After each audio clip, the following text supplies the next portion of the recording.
The iron tasted like rust and regret. Caleb Boone sat still in the dark, his thumb resting against the trigger, the barrel pressed hard against his temple. The storm outside screamed like a dying thing, tearing at the shutters, hurling snow through every crack in the wall. He didn't flinch. The wind couldn't touch him now. Not where he sat, inside this silence, this narrowing tunnel.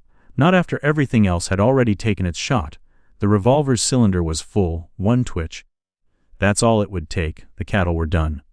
Last three barely breathing under mold-rotten hay. The roof was sagging, the barn soaked through. The bank's seal blood-red through the foreclosure notice still pinned to the kitchen wall.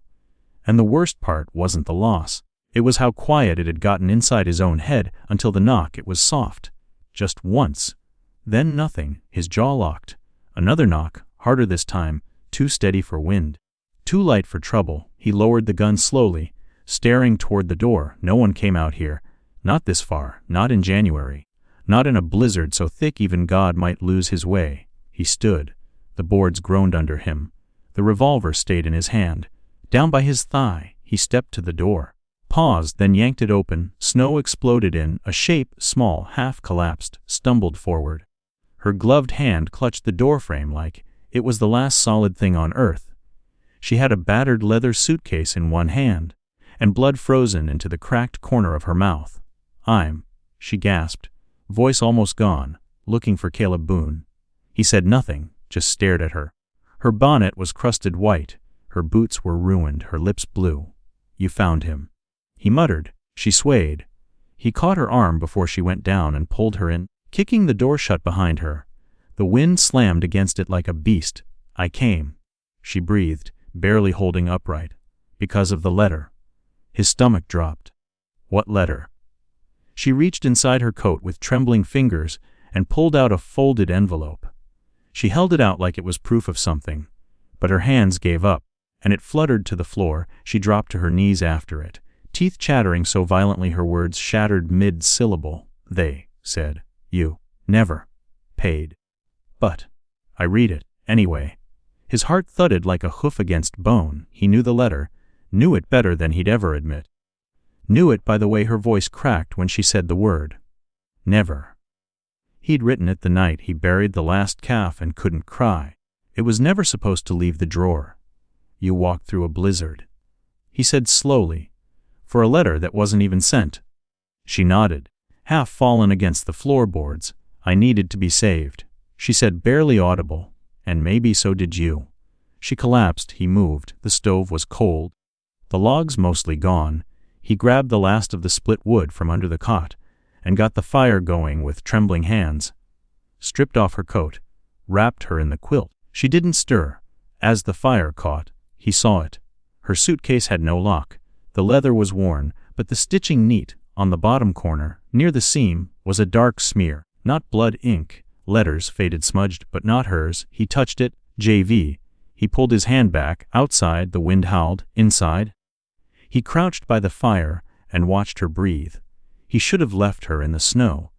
Should have called her a fool and sent her back with whatever trail she'd wandered in on. Instead, he added the last log to the fire. Minutes later, her eyes opened. She didn't speak, just looked at him, like she already knew the weight he carried. Then, softly, she said, "My name's Eleanor Hart." He stared at her, said nothing. "The agency's daughter read your letter," she whispered. Said she wasn't supposed to. But she did, and she gave have come. I know. I know. You don't belong here. I don't belong anywhere." He stood, back toward the wall where the revolver still lay on the table. Her eyes followed him. "I didn't come for pity," she said, "or rescue. I came because someone wrote something true. And I hadn't heard truth in so long. I forgot how much it hurt." She sat up slowly, pulled the quilt around her. "I didn't know if you'd open the door. I figured, if you didn't, at least the cold would finish the job." He picked up the gun, weighed it in his hand. "You're a stranger. And so are you. I could have let you die out there."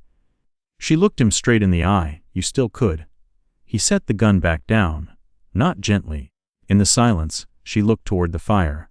"I'm not asking to stay forever. Just through the night." He didn't answer, The flames flickered, shadows moved across her face. She whispered something. He couldn't make it out. "What'd you say?" She looked at him again. This time her voice was steady. "I think you were trying to die when I knocked." His jaw clenched, "And I think," she continued, "if I stay you might hate me for interrupting." He walked to the window, looked out into the white snow piled halfway up the frame. "I ain't a man worth saving." She didn't argue. He turned back to her. "I got 3 cattle left, mold's killing them, no feed, no money, roof leaks, bank's coming. And now I got a stranger dying on my floor with no name, but a suitcase and a pair of ruined boots." She reached into the coat pocket, pulled out a strip of cloth, and held it up.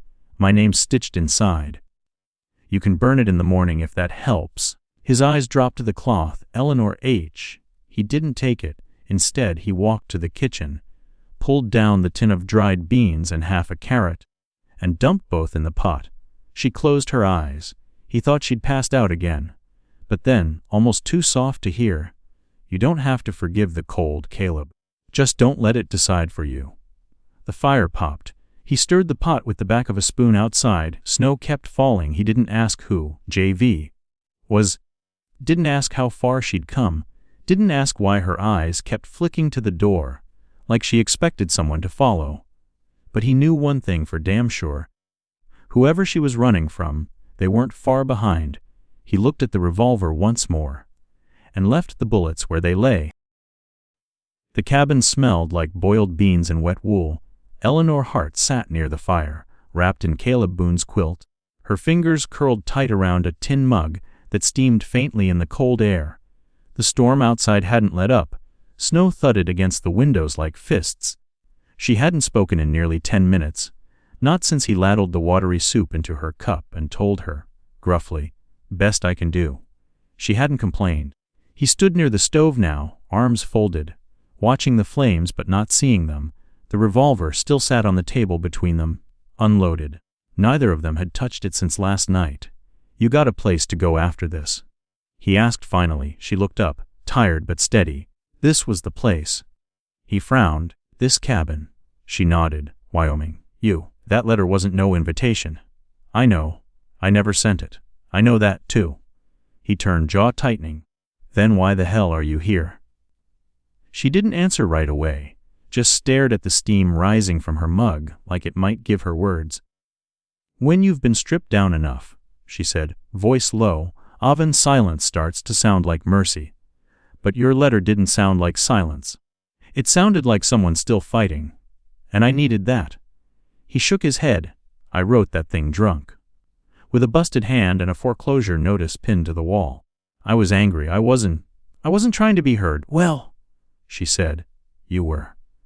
Caleb turned away again. The wind howled, and something thudded softly on the roof. A branch or a drift collapsing. He didn't speak. Eleanor let the moment stretch, then said, "They told me you never paid the agency. Never confirmed. They weren't going to send anything. But the owner's daughter read it anyway. She read it to me." His voice was flat. "Had no business doing that." "No. But maybe that's what saving someone looks like. Doing something you don't have business doing."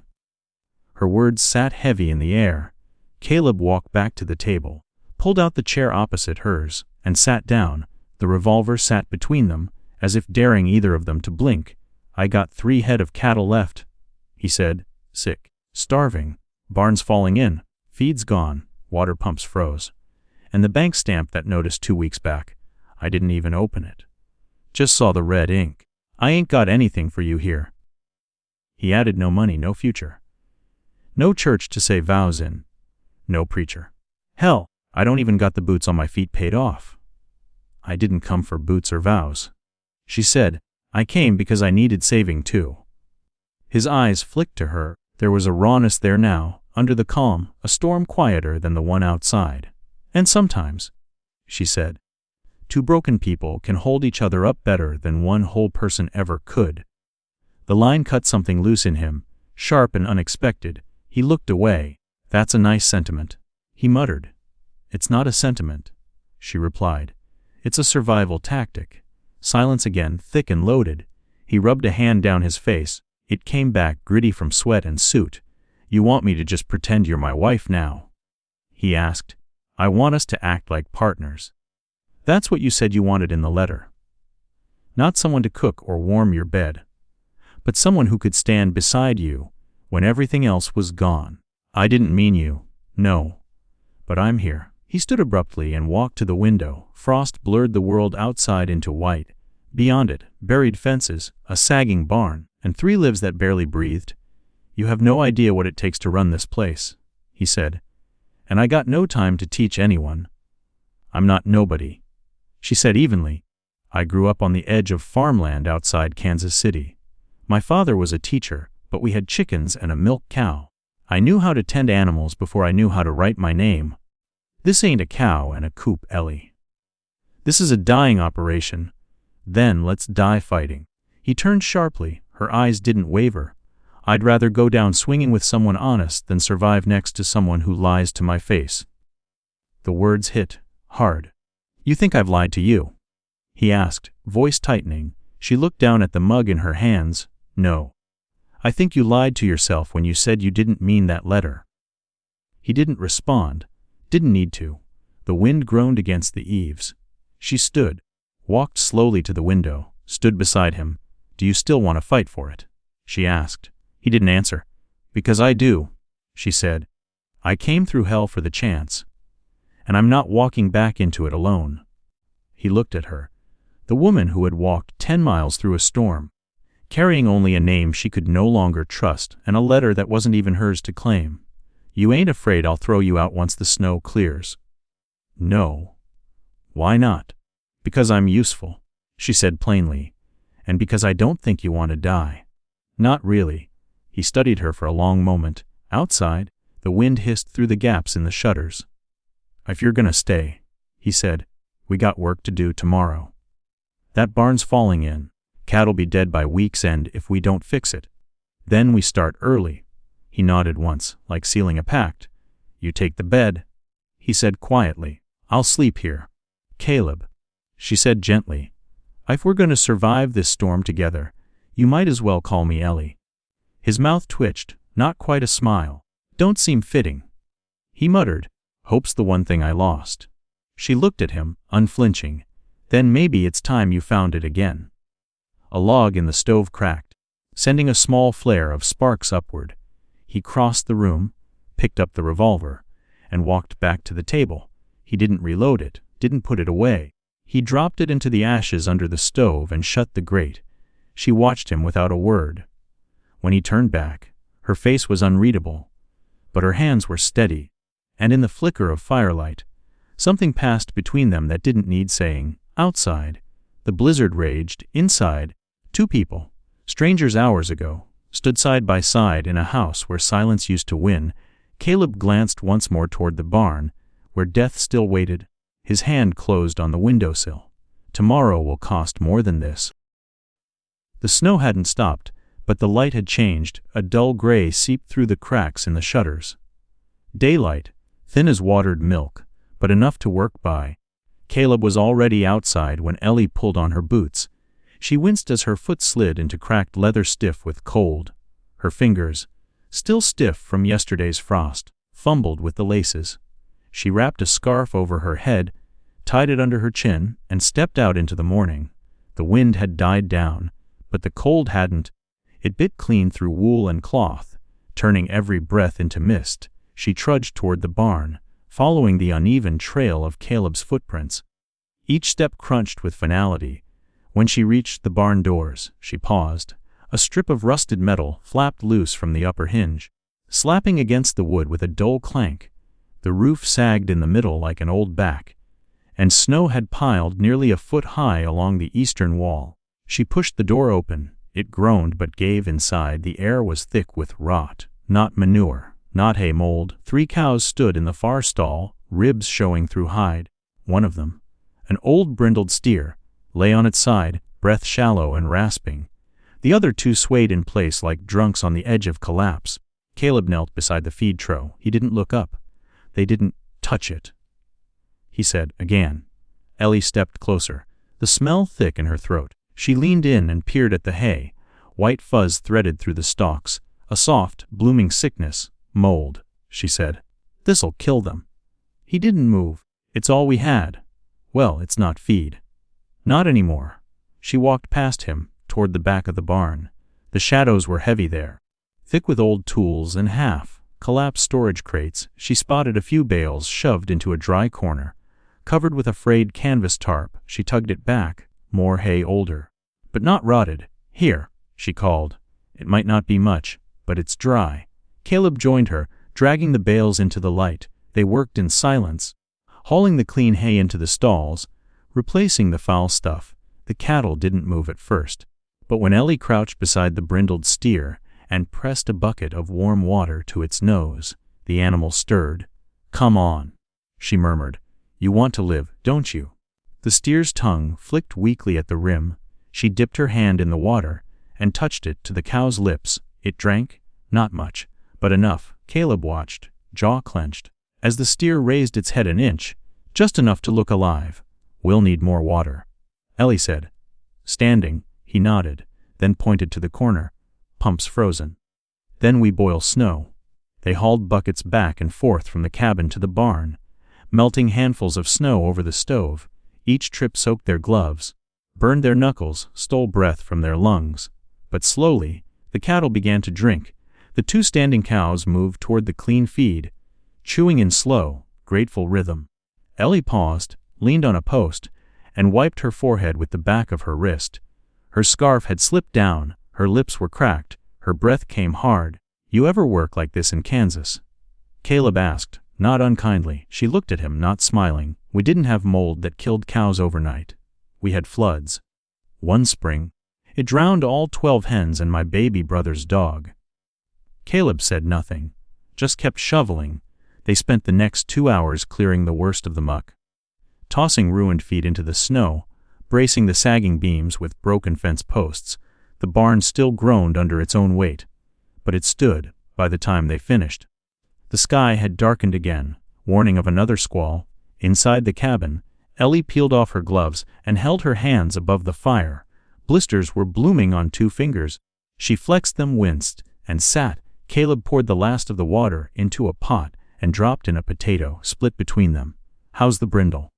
she asked, still breathing. "Barely. That's something." He sat across from her, shoulders slumped. She could see it in him now. The wear, the exhaustion pressed into every line of his face. This wasn't a man lazy or bitter. This was a man who'd fought too long for something that kept bleeding out from under him. He broke the silence. "I should have caught the mold earlier. Should have known by the smell." "You were alone," she said. "Alone people miss things." He didn't argue. She stood, walked to the cupboard, and pulled out the last of the flour sack, just enough to thicken the broth. No salt, no meat. But it would hold them. Caleb watched her work, then said, "If they die, that's it. I can't buy feed, can't borrow. Ain't got credit left in town. They might live. And if they don't..." She stirred the pot once, twice, then we start again. Different, harder. He leaned back, ran a hand through his hair. "That easy, huh?" "No," she said. "But it's not the dying I'm afraid of. It's the giving up." He stared at her, then, quietly, "What happened to you?" She didn't answer. He waited. She turned away, facing the fire. "I said goodbye to Kansas with a bruise on my face and a name I couldn't use anymore." He blinked. "I figured." She added, "If my name was broken, maybe I could trade it for someone else's." He stood slow, then crossed the room and picked up the empty flour sack, held it a moment, then set it gently on the shelf. "You ain't gonna find salvation here," he said. "I'm not looking for salvation. What are you looking for?" She looked up. "A place where nobody calls me a thief before I open my mouth." That landed. He didn't push further. Instead, he took 2 bowls down, set them beside her, and ladled soup into each. When she passed him one, their fingers brushed, neither pulled back. They ate in silence. When the fire burned low, he moved to the window, looked out toward the barn. Snow fell again, slower now, but steady. She watched him from behind. "What are you thinking?" she asked. He didn't turn. "I'm thinking we got 1 cow barely upright, 2 others a day behind her, and nothing left in the pantry." He looked at her then. No hay, no beans, no salt. Just the 2 of us and 3 mouths in the barn. Ellie stood, walked to the shelf, picked up the only thing left, a heel of bread, hard as bone. She broke it in half, handed him one. He looked at it, then at her. She said nothing, just held it out. He took it. They chewed in the quiet. Outside, the wind whispered low against the eaves. Inside, the fire dimmed. Then she said it. Soft, but not weak. Tomorrow will cost more than this. The wind had calmed, but the cold had sunk in deeper. By nightfall, the temperature dropped so low the fire barely touched it. The walls creaked like old bones settling. A thin frost slicked the inside of the windows. Caleb shoved more wood into the stove, though they were down to the last 3 logs, 1 for tonight, 2 for tomorrow, maybe. Ellie sat on the floor near the heat, legs drawn up, hands wrapped in a wool scarf that had seen better winters. Her breath came slow, steady. She hadn't spoken in nearly an hour. Caleb glanced over his shoulder. You tired? She shook her head. Can't sleep yet. He nodded once, crouched beside the fire, and lit the lantern on the table. It flared weakly, casting a thin yellow ring across the room. The corners stayed dark. Barnes holding. He said after a moment, I checked the braces again. She gave a faint smile. That's something. He sat down heavily in the chair closest to the fire, elbows on his knees. They were both bone tired, but neither moved to end the night. Caleb reached for the kettle, poured hot water into 2 mugs. No tea, just heat. He handed one to Ellie. She took it and held it close, nodding her thanks. You always quiet like this? He asked. Ellie looked into the steam. Only when I'm not sure what comes next. You think I got a plan? I think you had one once, she said. I think you buried it somewhere under the snow. He didn't respond. The silence grew thick again, broken only by the low crackle of the fire. Then she asked, You used to pray? He blinked. That caught him. Why? You have the look, she said. Like someone who tried faith and found it cost more than it gave. He exhaled through his nose. I prayed every morning till the winter my father died. Her voice was quiet. What changed? God didn't answer. Maybe he did, she said. You just didn't like what he said. Caleb didn't answer that. The silence that followed wasn't heavy. It was hollow, the kind that echoed. Ellie sipped her water. When I left Kansas, she said after a long pause, I didn't pray for protection. I prayed for erasure. Caleb turned toward her, surprised. She nodded. I didn't want to be saved. I wanted to disappear. He studied her, and now. She looked back at him, eyes dark and clear. Now I think maybe I was wrong. Another silence settled, but this one didn't sting. It simply breathed. Outside, the trees moaned under the weight of snow. Then, without a word, Ellie rose and walked to the table. She picked up the revolver. Caleb straightened. She turned it in her hand, found the cylinder, still empty. She opened the door of the stove and reached for the ash pan, dug out what was left of the bullets, still warm, faintly silver in the black suit. Caleb stood. What are you doing? She didn't answer. Instead, she walked to the door, unlatched it, stepped out into the cold barefoot. Ellie. She knelt in the snow and tossed the bullets, one by one, into the white. Each sank without sound. She came back in, shut the door behind her, and rubbed her arms to stop the shaking. Caleb stared at her. That was my gun. And now it's just a piece of metal, she said. You want to die? You'll have to look for another way. He didn't move. You don't get to leave me behind, she said, voice flat but firm. Not after I chose to stay. Caleb swallowed hard, his jaw ticked. I wasn't going to use it, he muttered. I know, she said, but knowing it's there, sometimes that's enough to keep the door open. He looked away. She stepped closer. Do you want me gone? No. Then we make rules, she said. No guns on the table, no prayers to the snow, no ghosts at breakfast. That pulled a breath out of him, half laugh, half cough. He shook his head. You don't get to write laws in my house. I already did, she said, just now. He stared at her, and for the first time something in his face cracked, not softened, just shifted, the kind of shift that comes before surrender. You're not afraid of me? He asked. Should I be? I'm not a good man. She didn't blink. I'm not here for goodness. I'm here for truth. He stepped back, paced once near the window, looked out. Snow still fell slow and steady. I've done things I regret, he said. So has everyone worth trusting. He turned to her, voice quiet. Even if we save those cattle, we've got maybe a week of feed if we stretch it. Then what? She walked over, stood beside him. Then we do something hard, she said. Sell what we can, go into town. Ask for credit. Find a way. Caleb shook his head. Nobody in Dry Creek's handing me favors. Maybe they'll hand one to me, she said. He looked down at her, brow tight. You don't owe me this. I owe it to myself, she said. To see if I can build something that doesn't end in ash. He went quiet again. Then, without looking at her, he said, if you walk into town with my name, people are going to assume things. Let them. You care that little. I care about the work, she said. I care about not freezing. About keeping those cattle alive long enough to matter. What strangers think about how we survive doesn't make the list. He nodded once, slowly. You believe in anything? He asked. She looked at the stove, then back to him. I believe that saving something doesn't always look like kindness. Sometimes it looks like throwing bullets into the snow and forcing someone to live. He laughed once, sharp, bitter, surprised. She didn't smile. Then, as if remembering something old, she added, I believe in the kind of people who don't look away when someone else is drowning. Caleb met her eyes. The room was still. She turned to go to the cot, stopped, then looked back. I pray alone, she said. But you're welcome to sit close. He said nothing. She climbed into the cot, wrapped herself in the quilt, and faced the wall. Caleb stood in place for a long time. Eventually, he moved back to the chair by the fire, pulled his coat around his shoulders, watched the last log burn down to glowing embers. Then he whispered, not to her, not to himself, but to something older. God, not this time.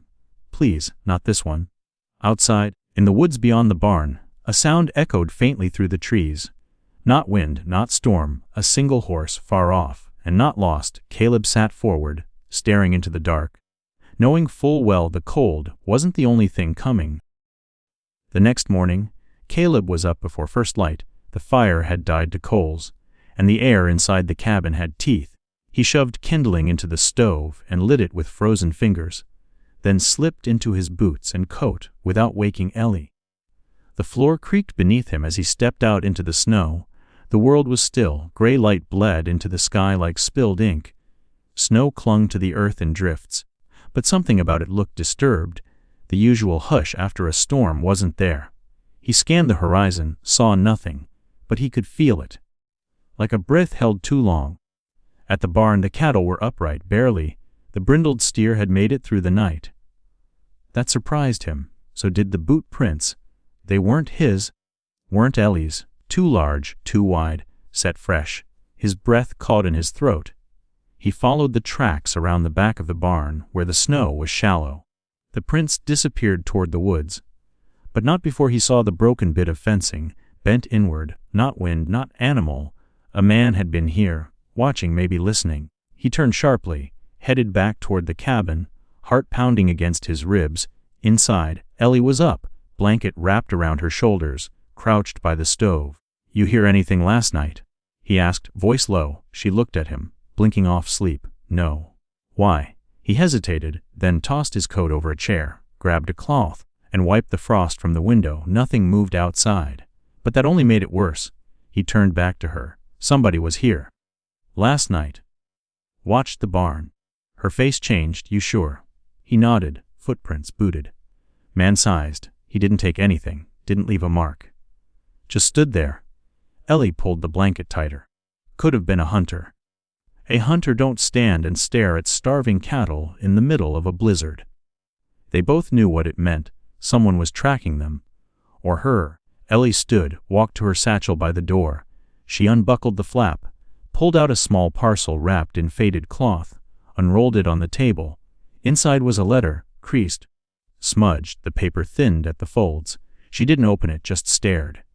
You want to tell me something? Caleb asked. She ran a thumb along the edge of the paper. There's a man. In Kansas City. Caleb stayed silent. Silas Karn. The name came out like something sharp. Ellie didn't look at him. He wanted to marry me. Not asked, wanted. My father owed him money. Said the marriage would clear the debt. What happened? I said no. She paused. Then the rumors started. Theft. Deceit. Suddenly, The bank wanted repayment. My name was taken off the teacher's roster. Our small farm, gone within weeks. Caleb felt heat rise in his neck, so you ran. I did more than run, she said quietly. I made sure people knew who Silas Karn really was. Just not in my name. She looked up. He's not the kind to forgive. Caleb clenched his fists. You think he sent someone? I think if someone was watching that barn, they weren't here for the view. He paced. The cabin felt too small. Why bring this here? He snapped. She didn't flinch. I didn't bring it. He followed. There's a difference. And when he catches up, then we don't open the door. That's not a plan. No, she said. It's a boundary.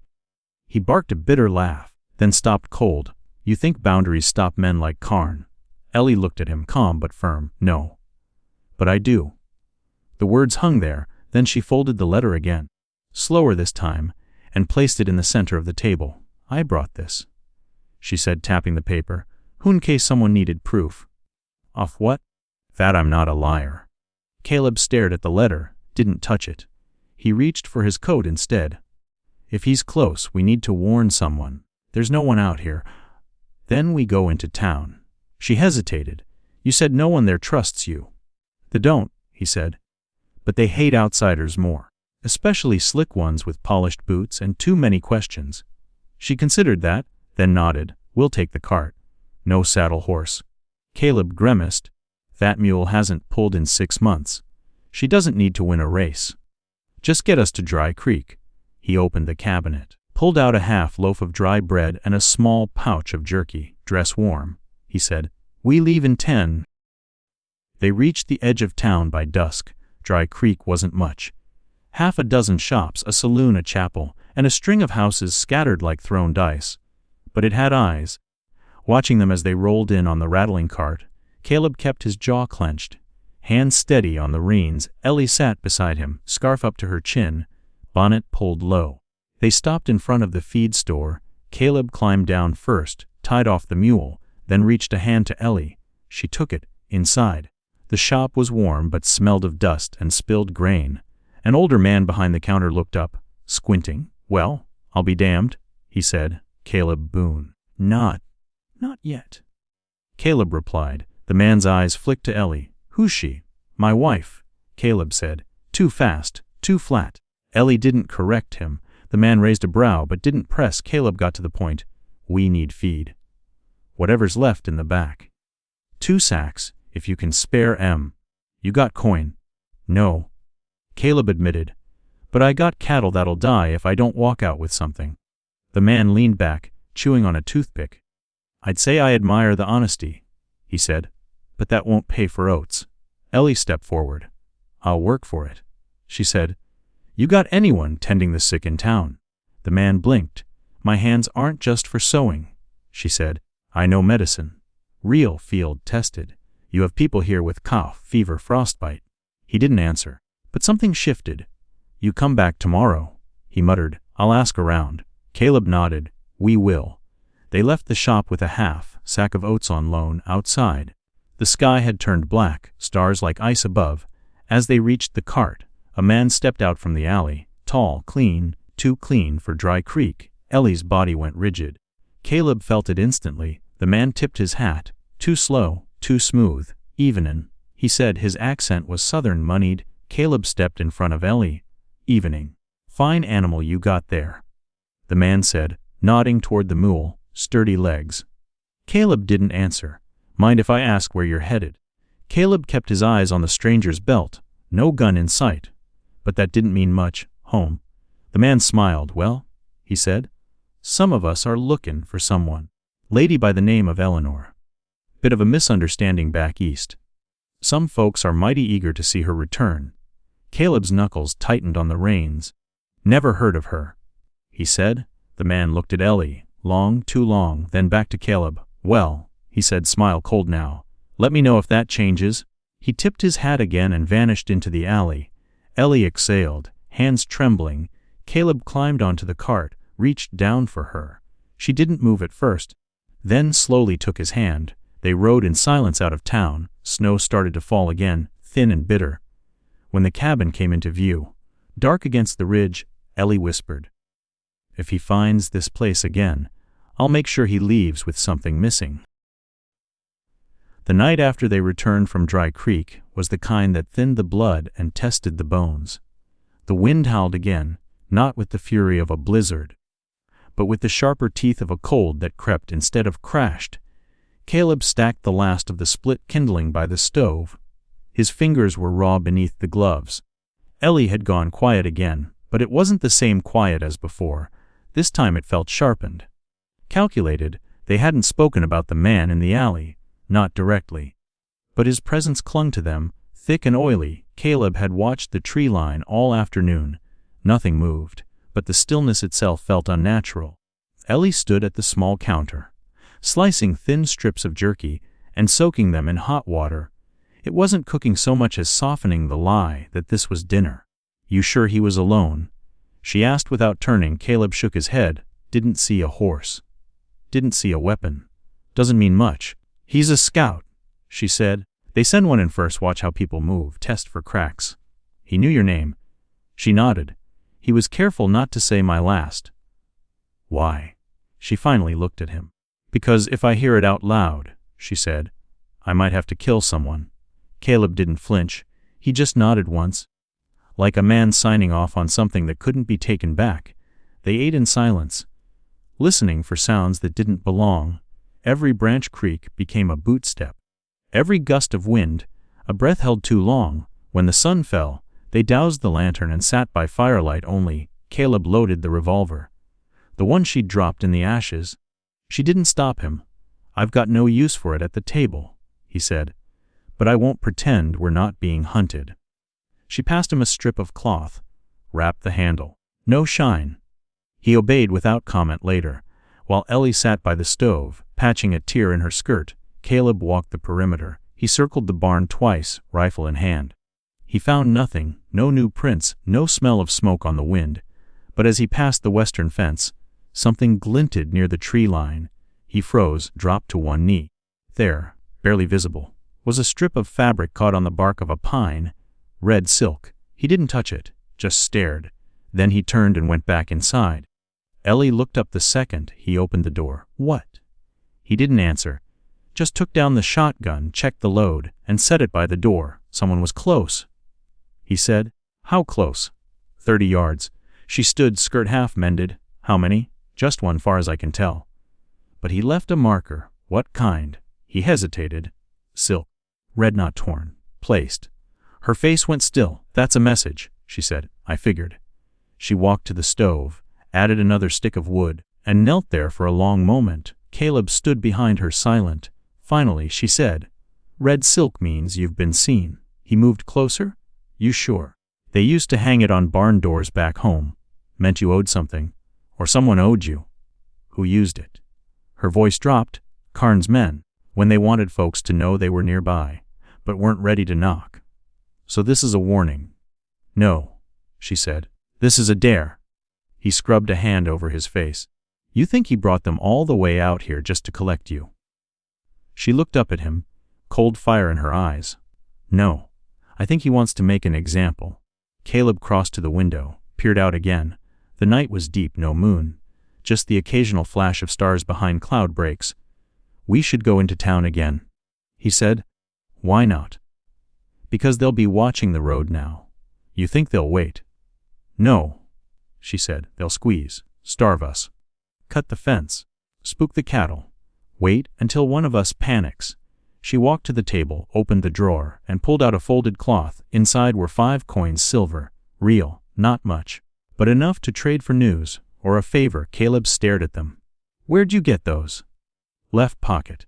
Hidden seam. Karn's men never searched women proper." He raised a brow. She said nothing else. He took the coins, tucked them into a tin, and buried it under the floorboard beside the stove. Then he looked at her. "What do we do if they come in the night?" Ellie's voice didn't waver. "Then we decide if we're surviving this life or dying in it." Silence. A log popped in the stove. Then, softly, she added, "We still have a choice. That's more than I had back there." They kept watch in shifts that night. Caleb sat first, gun across his lap, eyes fixed on the door. He didn't light a lamp. just let his pupils adjust to the dark, listening for the crunch of snow, the metallic clink of spurs, the snap of a branch under deliberate weight. Nothing came. Ellie relieved him just before dawn. He didn't sleep, just lay on the cot, staring at the ceiling, counting breaths. She sat by the door, her posture relaxed, but her hand never left the knife tucked at her side. When light finally crept back into the room, gray and thin, Caleb rose. They moved without words. The cattle were still standing, the barn still held, but the fence on the west side had been slashed, clean, sharp. Like someone wanted to say, "We could have come in. We just didn't." Ellie saw it first. A hoofprint inside the fence line, not a stray, positioned, turned toward the cabin. Caleb knelt, pressed 2 fingers into the edge. "Ryder stopped here," he murmured. "How long?" "Long enough for the horse to piss and shift twice." He stood. Ellie stared at the print. "Tomorrow," she said. "We ride to the canyon pass." Caleb turned sharply. "That's 4 days on foot if something goes wrong. It's also the only place we might find help that Karn can't touch. There's a surveyor's camp there. 6 men, maybe more. They got rifles, radios. Maybe one of them remembers who I used to be." He hesitated. "You sure?"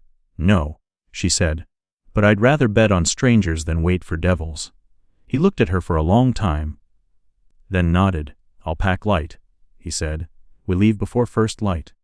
They headed back toward the cabin, wind sharp now, curling through the open fence line. Behind them, hoofprints froze into the ground like scars, and neither of them said what they were both thinking. The next knock on the door wouldn't be polite. Inside, Caleb laid the rifle on the table and started sharpening the blade of his hunting knife. Ellie poured boiling water over a strip of cloth, wrung it out, and cleaned the blisters on her hands from the barn work. When she sat down beside him, she didn't ask what he was thinking. She already knew. Caleb's hands stopped, knife tip pressing into wood. He stared at it, then said almost to himself, "If they come, I won't ask questions. I'll bury first." They left the cabin an hour before dawn, carrying only what they could strap to the mule, and what they were willing to lose. The cold was sharper than any day before, dry and slicing like breathing glass. Snow cracked beneath their boots, crusted from the freeze overnight. The sky was still black, but there was a faint line of silver stretching along the eastern ridge, promising a kind of light that never warmed. Caleb walked ahead, rifle slung low, eyes scanning the trail. Ellie led the mule, keeping her steps light, careful to avoid making too much noise. Neither spoke. Behind them, the cabin disappeared into the pines, swallowed up by snow and silence. They didn't look back. The trail to the canyon pass wasn't a real trail. Not anymore. It was an old path used by trappers decades ago, overgrown in summer, invisible in winter. But Ellie remembered it. She'd traced it 12 times on the map Caleb kept nailed to the back wall of the barn, memorizing each turn, each creek bed, each narrowing draw. It was the only way out that didn't go through town, and it was dangerous. 2 miles in, the mule stumbled, spooking against the pull. Ellie calmed her with soft murmurs, running a gloved hand over the mare's ear. "She's feeling the slope," Caleb said. "Hooves don't like loose ice. She'll manage." Ellie's voice had that flat edge again, the one that came out when fear tried to sneak in through the back door. The path narrowed between 2 ridges, funneling them into a chute of rock and brittle pine. Caleb slowed, held up a hand, then crouched. Boot prints, not old, 2 sets, heading the same direction they were going. Fresh. He muttered, 3, 4 hours ahead. Maybe less. Could be surveyors. Could be someone with the same map we got. Ellie reached for the knife at her hip. They moved slower after that. Each bend in the path could have held a rifle barrel. Each thicket could have been a blind. But no one showed, no sound carried but wind, and the slow exhale of the mule's breath. By noon, the light had come full, though it didn't feel like day. Just a grayer version of night. They stopped at a creek, frozen in places, but moving beneath. Caleb broke a hole in the ice with the butt of his rifle, filled a canteen, passed it to Ellie. She drank, then wiped her mouth and looked west. "We're close to the Devil's Gate," she said. Caleb grunted. "Bad name." "I'd earned it. 2 winters back, a prospector tried to camp there. Wolves ran him off the second night. Found his mule half-eaten and still tied to the post. Caleb capped the canteen. Let's not stay that long. They climbed higher, and the trees thinned.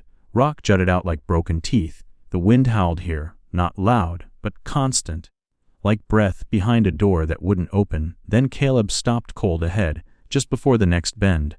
The snow was wrong, flattened, compressed. He raised a hand. Ellie froze. Caleb moved forward slowly, crouched, and touched the snow. Boot prints again. But this time a single drop of blood. He looked back. Ellie saw it too. Her jaw tightened.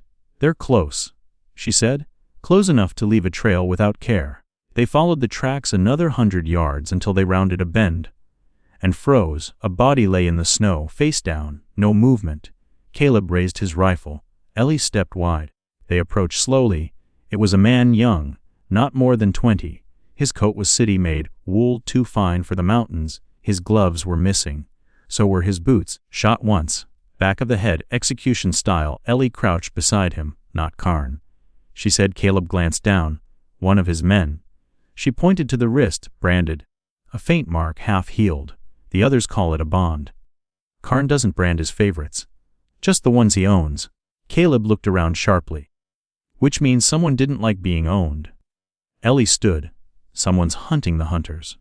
They moved faster after that. 3 more turns up the pass. They found signs of a camp, still warm, smoke smell in the air. A fish skeleton half-charred on a rock.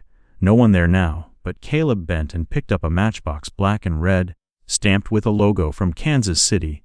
You said Karn was careful, he said. But this is sloppy. Ellie stared at the matchbox.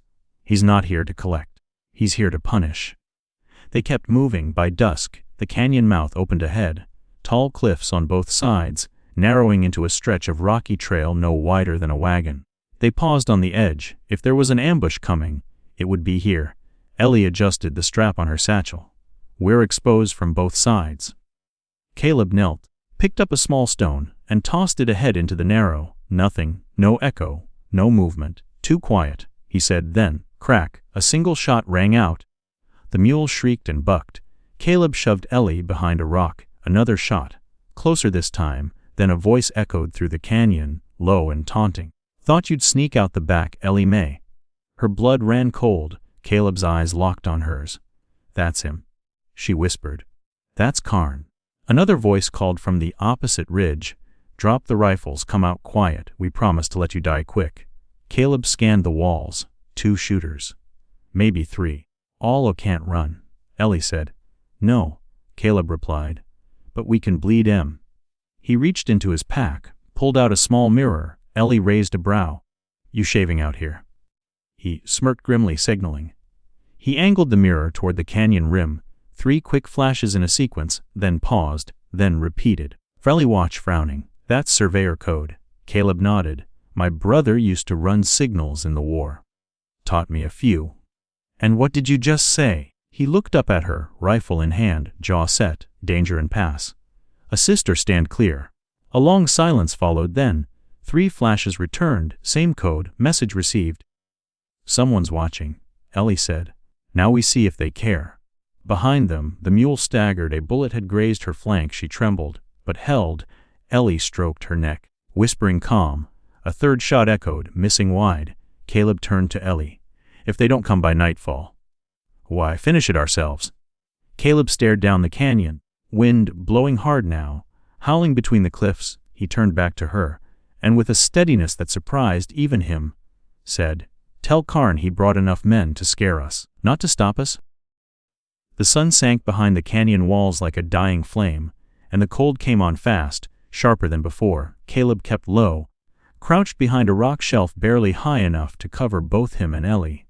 The shots had stopped, but that meant nothing.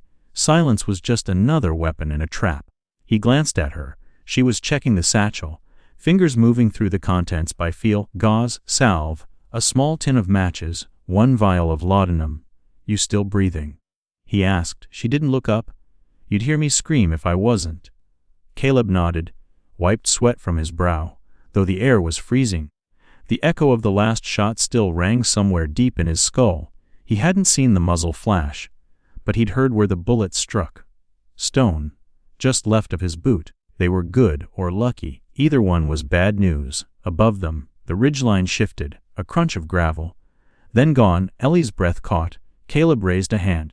He scanned the slope. Then something flashed. Too fast to track. A streak of motion. A shadow separating from shadows. A man dropped down the rocks 20 yards off.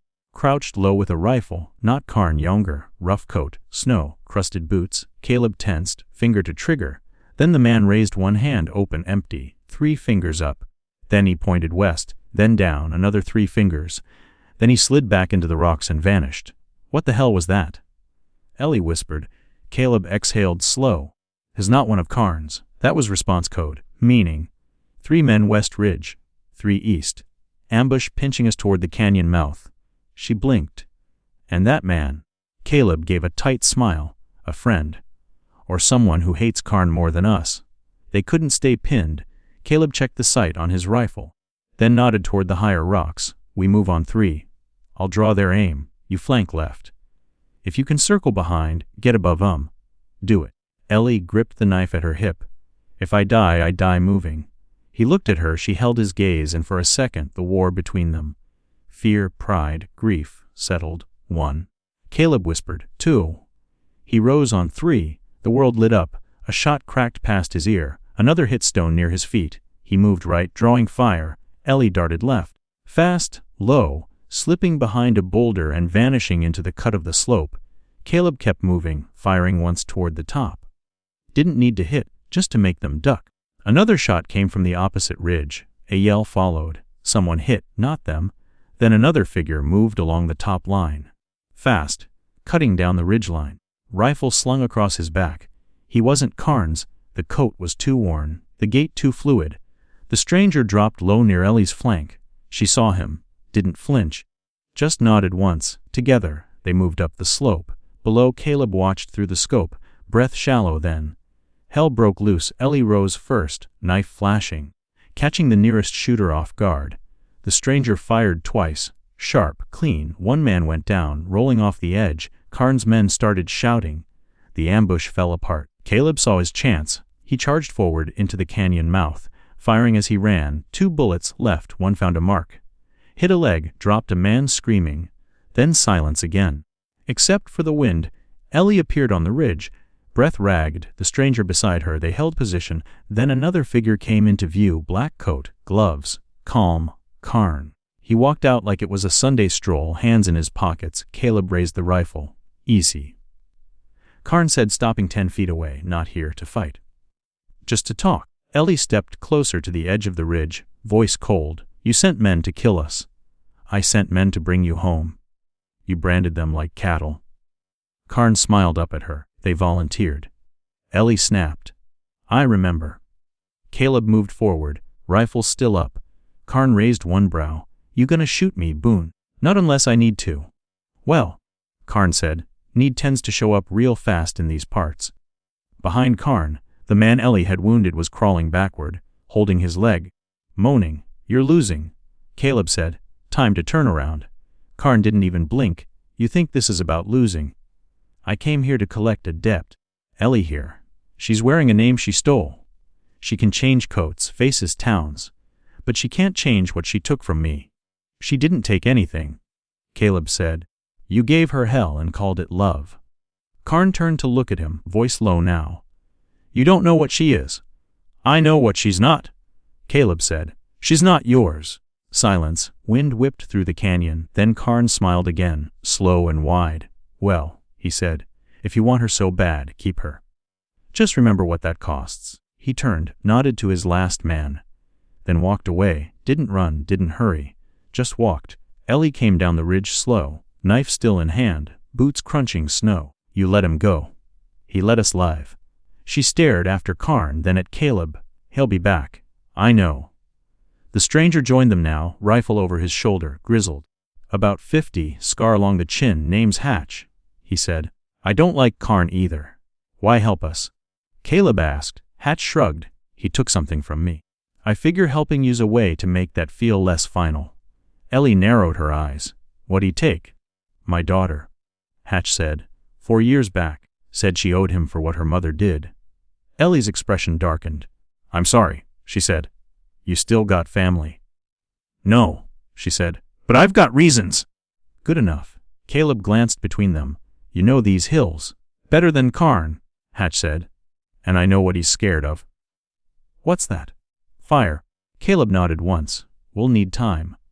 Supplies. Hatch tilted his head. And what you planning? Caleb turned toward the distant tree line, then he said, with the weight of a man who'd buried his hesitation, I'm not just holding ground anymore. I'm taking it back. They rode hard for 2 hours after the canyon standoff, sticking to the ridgelines and animal trails Hatch knew by heart. Ellie didn't speak much, but her eyes moved constantly, tracking every break in the trees, every echo that lingered too long. Caleb stayed close, the mule trailing behind them now. Lighter with each mile, Hatch led them through a gulch choked with pine and frost, Ben alder. At the far end he veered left, past a line of old fence posts half swallowed by the land. There, he said, pointing with his chin. Up ahead, a lean-to cabin hunched into the hillside. It looked abandoned at first until Caleb noticed the chimney, stone, sturdy, with the faintest curl of smoke like a held breath. Safe? Ellie asked. Hatch nodded. Used to be a ranger station. My brother helped build it back when this land was federal. They dismounted and pushed through the underbrush. Inside, the air was dry and still. Dust hung like ghosts in the shafts of afternoon light. A cot in one corner, a cracked basin, shelves lined with jars of powdered milk, dried beans, and old bullets. A hunting rifle leaned against the far wall. Caleb scanned the room. Not bad. Ellie moved to the hearth, ran her fingers over the soot-streaked stone. It'll do.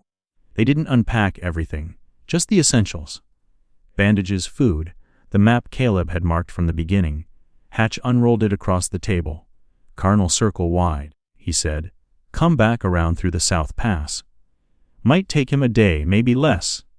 He won't forget we made him bleed, Caleb said. He doesn't forget anything, Ellie added. Hatch pointed to a valley south of Dry Creek.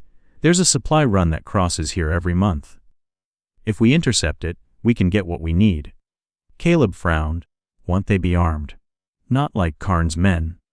These are mule drivers, just looking to make it home with all their fingers. Ellie tapped the edge of the map.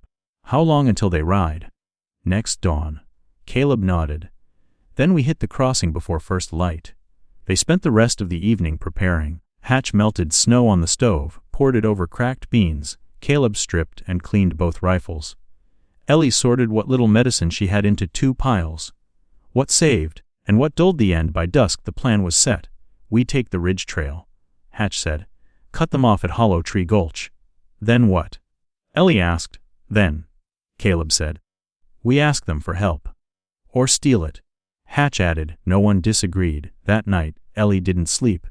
She sat by the window with a wool blanket over her shoulders, staring into the trees. Caleb joined her near midnight. You all right? She didn't answer at first. Then, you ever think about who you'd be if none of this happened? Caleb sat beside her. I used to. And now?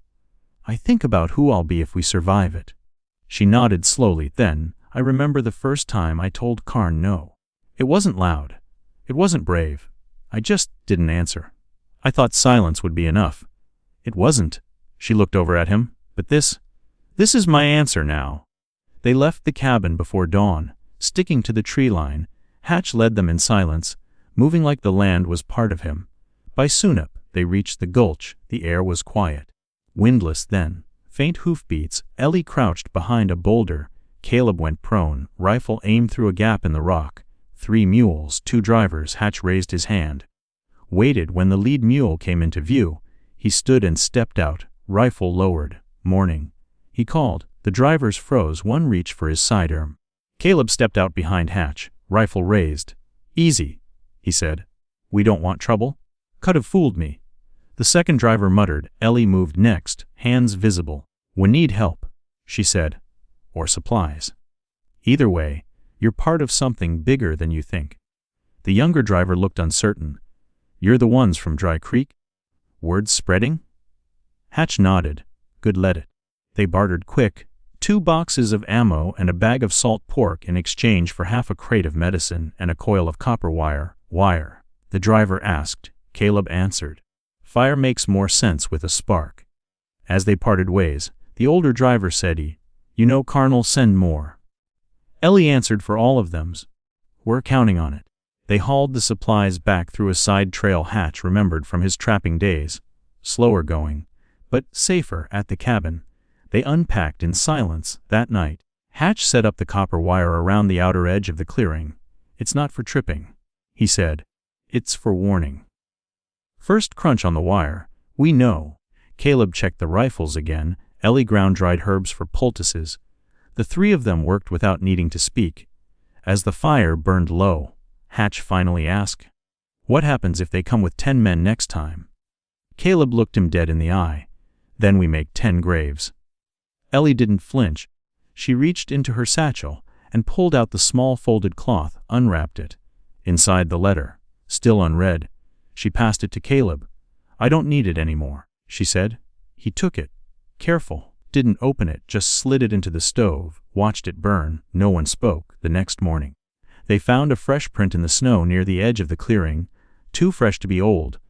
Not one of theirs, not from last night. Caleb knelt, eyes narrowing. The weight was wrong, too light to be Karn's men, but familiar. He stood slowly, then said, just above a whisper, "Someone else has found us. And I think they're not here for Karn." The footprint was smaller than any of theirs. Narrow heel, shallow toe press. Whoever left it moved light and fast. Hatch crouched beside it, brushing snow away with a gloved hand. "Famile," he muttered. "Not a kid. Boots too worn. But careful, real careful." Caleb scanned the tree line. The trail of prints bent southward, following the slope, then vanished past a copse of pines. "She knew we were here," Ellie said. "And she wanted us to know she knew." Hatch stood, slow and wary. "Or she's drawing us out." They didn't split up. Caleb and Ellie took the lead, rifles ready. Hatch trailing with the mule and a sack of stripped copper wire. They moved in silence, each footstep placed with intent. 30 yards out, Caleb held up a fist. A shape knelt ahead, barely visible through the snow-filtered light. Hood up, wrapped in a gray shawl that blended with the trees. Ellie raised her rifle. "Hands where I can see 'em." The figure didn't move. Caleb stepped forward. "You tracked us. Speak your name or keep walking." The woman stood. She moved with no fear. No hurry, dark hair tied back, cheeks wind-bitten, but eyes steady. "I've been watching you," she said, voice calm, even. "Since Dry Creek." Hatch cocked his rifle. "Lot of folks watching Dry Creek these days." She didn't flinch. "I know Karn," she said. "I know what he's done." Ellie stared. "And who are you to him?" The woman held up her left hand, a brand faded, but still visible. "Karn's ghost," she said. "The part he thought he killed." Caleb stepped closer. "You ran." Ellie studied her a moment longer. "What's your name?" "Rosa," she said. "Rosa Quinn." Caleb exchanged a glance with Hatch. "You armed?" She nodded. "Knife." "2 bullets." "Haven't used either." "Why come now?" Rosa looked straight at Ellie. "Because you lived through what I couldn't. And that makes you dangerous." No one spoke. Wind rustled the pines above. Then Ellie said, "You hungry?" Rosa gave a tight nod. They brought her back to the cabin. Over the next hour she ate slow, every bite measured. Like the food might vanish. She said little, just listened, eyes flicking from Hatch's boots to Caleb's hands to the rifle by the door. Trust wasn't given. It was measured by silence. Finally, after the fire caught good and the kettle began to hiss, Caleb asked the question burning in all their minds. "What do you want?" Rosa didn't hesitate. "To help you finish it." Ellie's jaw tensed. "You saying you'll fight?" "I'm saying I know how Karn thinks. Where he sends his men, where he won't. Why help now?" Rosa met her gaze. "Because I saw what you did at the canyon, and because there are women who never got the chance." The air thickened. The fire popped. Then Hatch stood and stepped outside. Caleb followed. They stood by the edge of the clearing, boots crunching in shallow snow. "You believe her?" Caleb asked. Hatch spat into the dirt. "I believe she's got reason. I just don't know if it's the same as ours. Same enemies a start." Hatch squinted toward the trees. "She's watching for something, even when she eats." Caleb nodded. "Like she knows they're coming."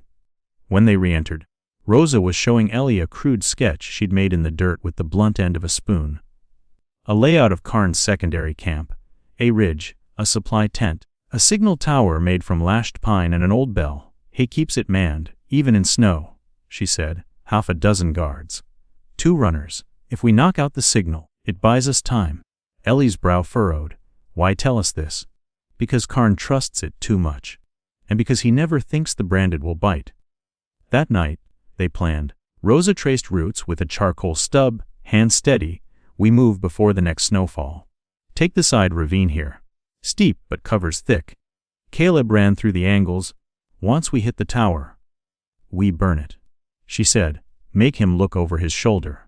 They agreed on the strike. 3 days from now. Until then, they'd prepare. But Rosa didn't sleep. Caleb found her at the edge of the clearing, staring at the treetops. He won't stop, she said. Even if you kill him. Caleb stood beside her, watching breath curl into the air. He's already dead, Caleb said. We're just digging the hole. She turned to him. There's one thing I haven't told her. Caleb's eyes narrowed. Ellie.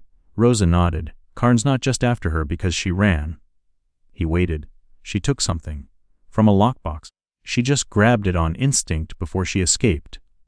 What was it? A ledger? Rosa said. Names. Numbers. Places. It tied him to rail contracts, mines, murders dressed as business. That ledger could bury more than just Karn. Caleb's gut tightened. You sure? Rosa met his eyes. I'm the one who wrote half of it. Inside, Ellie stood by the fire, unaware. When Caleb returned, she looked up. Something wrong. He shook his head, just cold. She nodded, handed him the flask. They drank in silence. But in the space between heartbeats, Caleb now carried a truth that made the war feel deeper. This wasn't just about blood anymore. It was about the truth buried under boot tracks and broken bones. He stared at Ellie and knew what Rosa hadn't said aloud. Karn didn't just want to punish her, he wanted to erase her. The snow fell just after dawn, light at first, thin flakes whispering across the pine tops. But by mid-morning it thickened into something heavier, slower, and more deliberate. Like the land had decided to bury its own secrets, Caleb stood at the edge of the clearing, coat drawn tight, watching the white roll in over the hills. His breath steamed, slow and even, but inside his chest, a knot twisted tighter with every hour. Rosa's map was memorized now. Caleb had spent the better part of the night committing every angle, trail, and blind spot to memory, but no map accounted for a storm.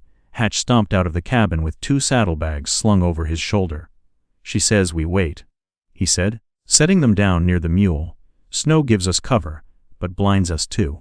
Caleb didn't answer right away. Hatch waited, then, what is it, Boone? Something ain't right with your face. Caleb turned slowly. She didn't tell Ellie everything. Rosa. Caleb nodded. She says Ellie grabbed a ledger when she escaped. One Karn wants bad enough to kill for. But Ellie don't even know she took it. Hatch rubbed his jaw. And Rosa knew all along. Claims she wrote in it. Claims it's proof of rail fraud, land grabs worse. Hatch whistled low. That ledger ain't just blood, it's power. Exactly. They stood in silence. Snow thickening around them. Back inside, Ellie was boiling water, checking the bindings on her boots. Rosa sat at the table, sharpening her knife with a steady rhythm. Eyes flicking every so often toward the satchel Ellie carried. No one mentioned the ledger, not yet. By noon, the plan was locked. They'd take the ridge trail, drop down near the base of Karn's signal camp just before dusk. Rosa said there was a blind spot near the old washout where the guards changed shift. 5 minutes, maybe 6, to move unseen. Ellie slung the satchel over her shoulder. She hadn't said much all morning. Caleb watched her, saw the tightness in her jaw, the tremor in her hand when she buckled the strap. You sure you're up for this?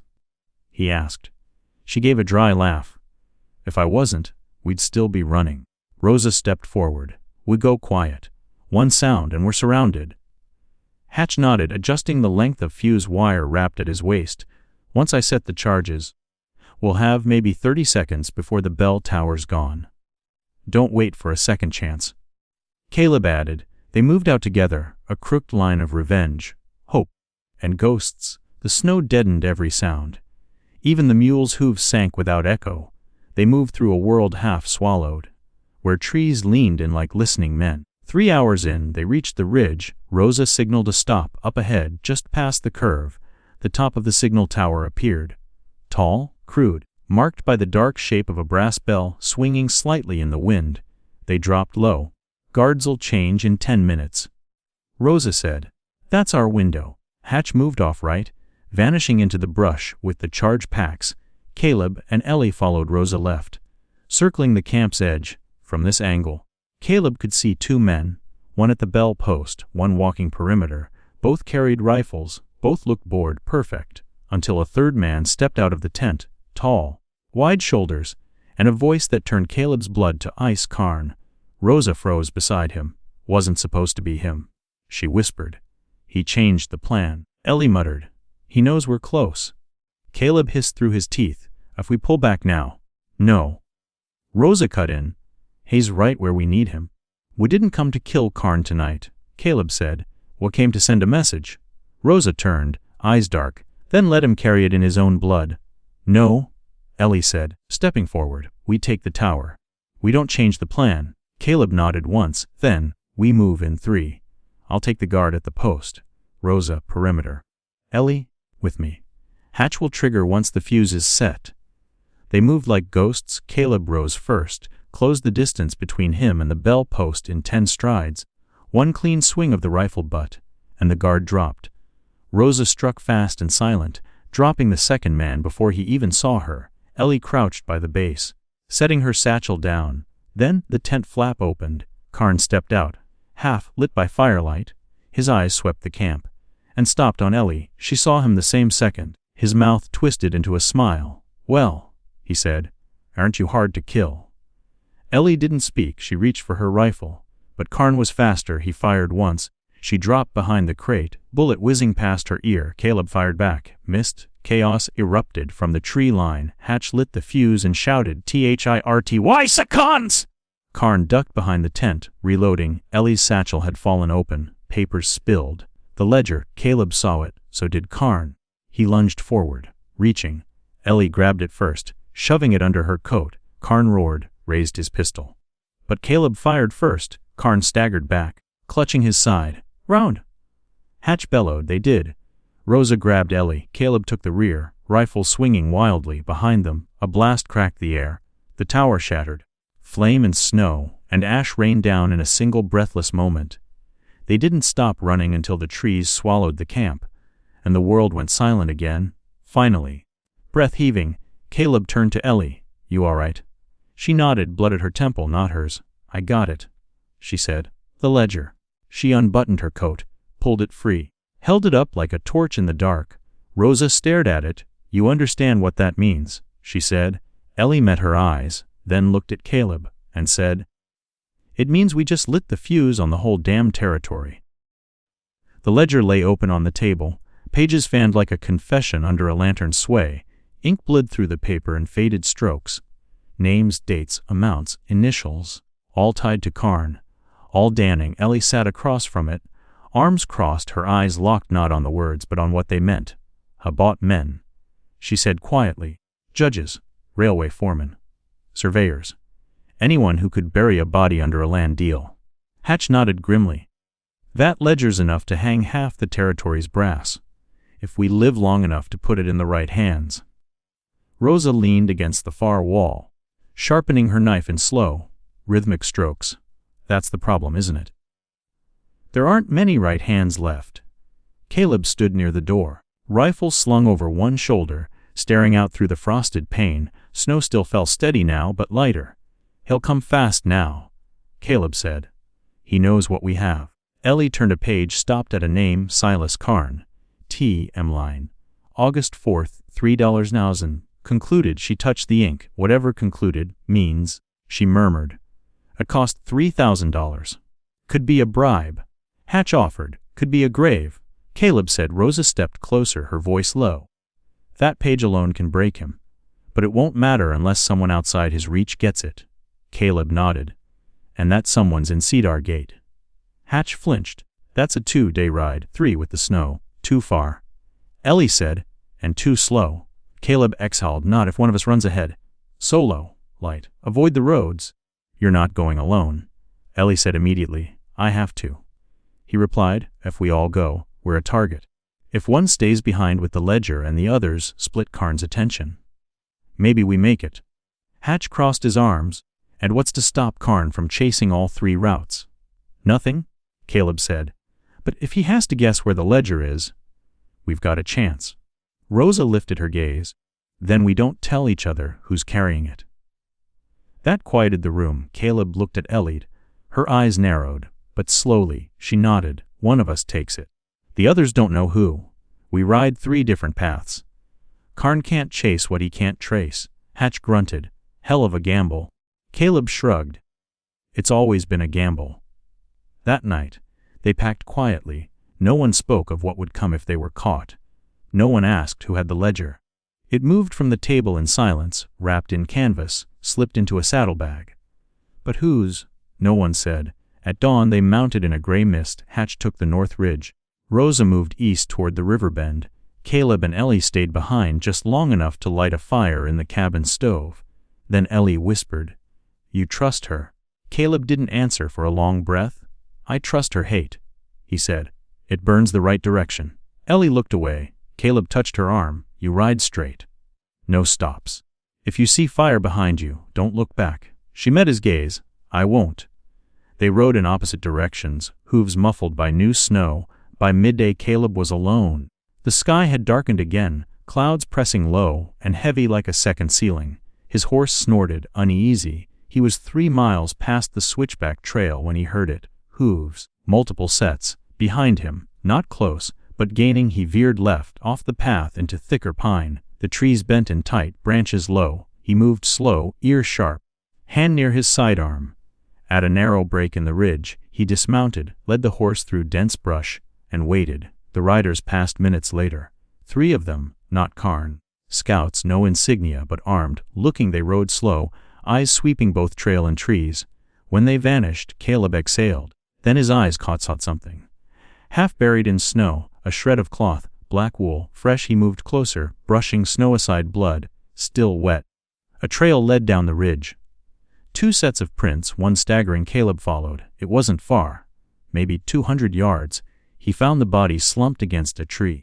One of Karn's men, gut shot dead. A second trail led away. Uneven, boots small, not Ellie, too narrow. He followed. At the creek bed he found Rosa. She was crouched, hands pressed to her side, face pale, blood soaked her coat. "You weren't followed," he said quietly. She nodded once, teeth gritted. I doubled back. They had Hatch. His heart jumped, alive. "Don't know," she rasped, "but they weren't killing him quick." He pulled off his scarf, pressed it against her wound. "Why didn't you keep going?" Her eyes found his. "Because you might have had the ledger." His jaw tightened. "You're bleeding out." "I've bled before." He looked back down the trail, then up. "You can't ride. I can walk down." "You won't make 10 miles? Then carry me," she said. "Or leave me." He didn't answer. He just knelt beside her, bracing her weight. Together, they moved into the trees. She didn't ask if he had it, and he didn't say. But as they vanished beneath the trees, Caleb knew one thing for certain: if Karn had Hatch, this wasn't about speed anymore. It was about who could endure the pain longer. Hatch came to with snow in his mouth and blood in his ears. He was half buried in it. Face down in a drift, wrists bound behind his back, his coat soaked through. A boot missing, his left shoulder burned like fire. When he tried to move, his vision blurred and bile rose hot in his throat. Above him, pine trees whispered, and just beyond, voices. "You sure it's him? Boone's man. Ain't no mistaking that jaw. Hey, carrying it. Didn't find a damn thing on him. Just furs and some of that copper wire." A boot nudged his ribs. Maybe he buried it. Or maybe he's the decoy. Hatch kept his eyes closed, breathed shallow, count steps, listen for the lie. He counted 3 men. 2 voices familiar, the third, quieter, the one that mattered. Then came the crunch of snow. Someone squatting near. A hand grabbed his chin, turned his face. Hatch let it happen. "Well now," the man said softly. "That's a tough one, ain't it?" Karn, his voice had lost the cruelty of performance. This close, it was something else, something colder, clinical. "I know you've been dancing around me for weeks," Karn said. But it's time to stop pretending this is personal. Hatch opened his eyes slowly, stared. No. He rasped. 'Cause I got plenty of personal left. Karn gave a small smile. You're not the one I want. You never were. He stood. Where is she? Hatch coughed, spat blood into the snow. Gone. Same as your power. Karn's boot hit him in the ribs before the sentence ended. White burst across Hatch's vision. He bit down a scream. The pain anchored him. Karn turned to his men. String him up. Make sure the others find him. What if they don't come back this way? Karn didn't answer, just walked off into the trees. One of the men cursed under his breath, yanked Hatch to his feet. Pain lanced up his spine. They dragged him toward a clearing. But they were sloppy, overconfident.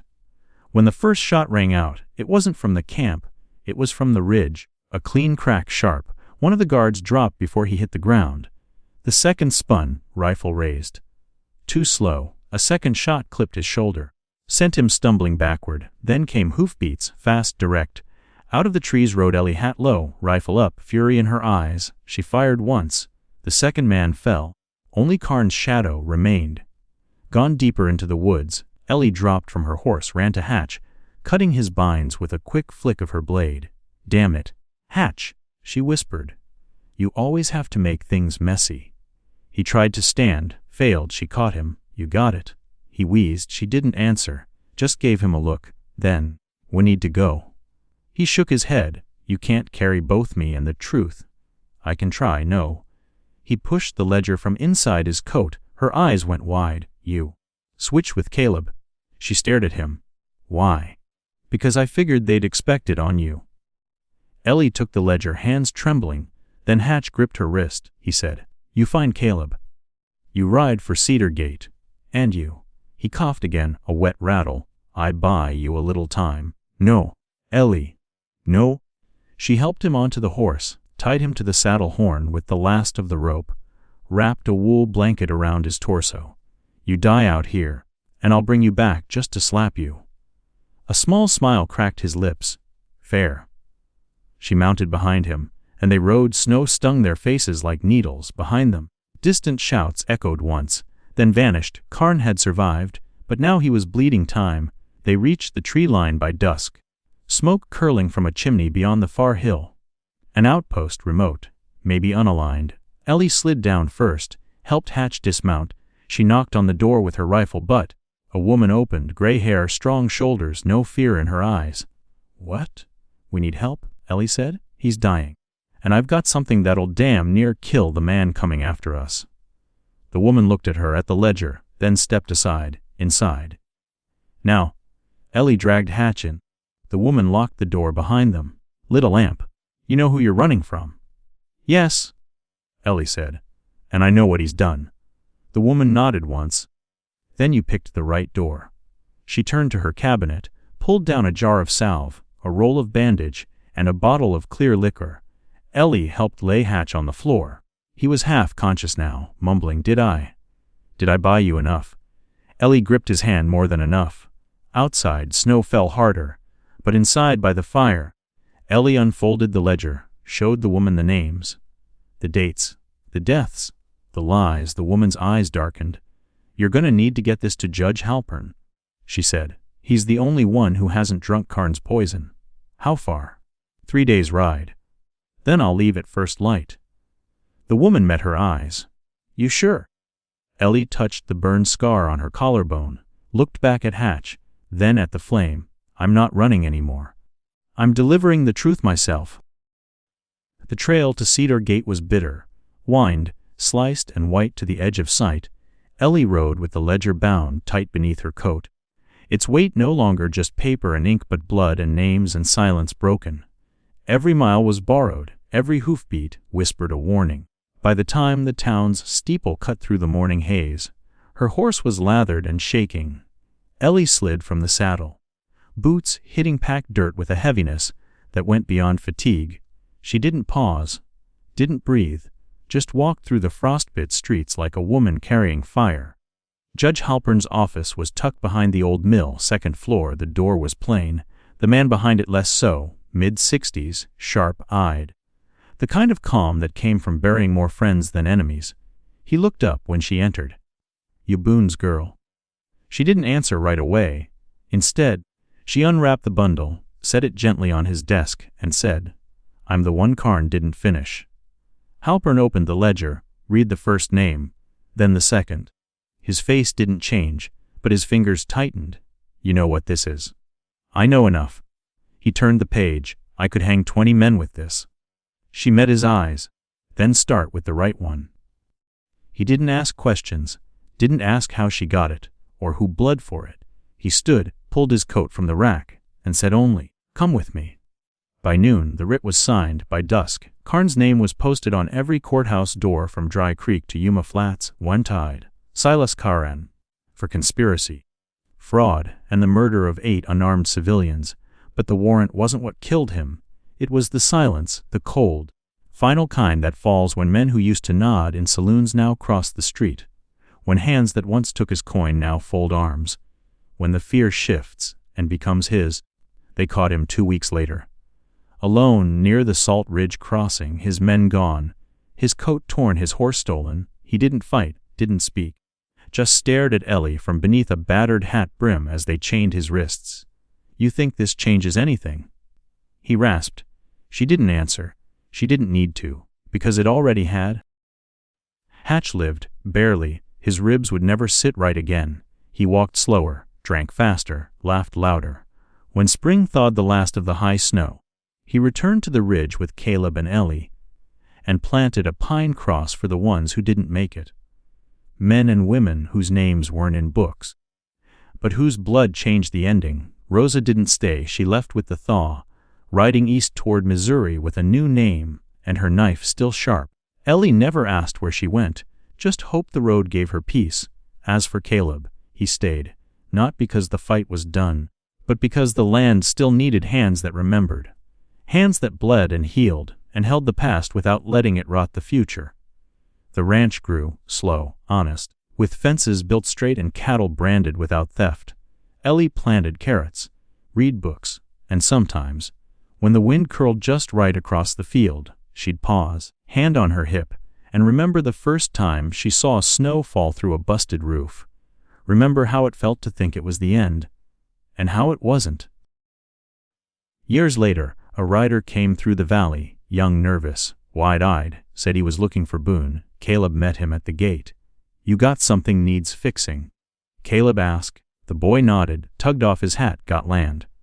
Got men trying to take it." Caleb looked back at the porch where Ellie stood, arms folded, a scar still faint beneath her collarbone. She gave a slight nod. Caleb turned back to the boy. "Then come in," he said. "Let's talk." The truth didn't ride fast. It didn't carry a badge or ride with a posse, but it endured. It took root in the quiet choices, in the hands that held instead of hurt, in the voices that refused to be silenced, and in a woman who walked through snow, fire, and memory, and never looked back. Because some stories don't end with revenge. They end with a beginning worth bleeding for.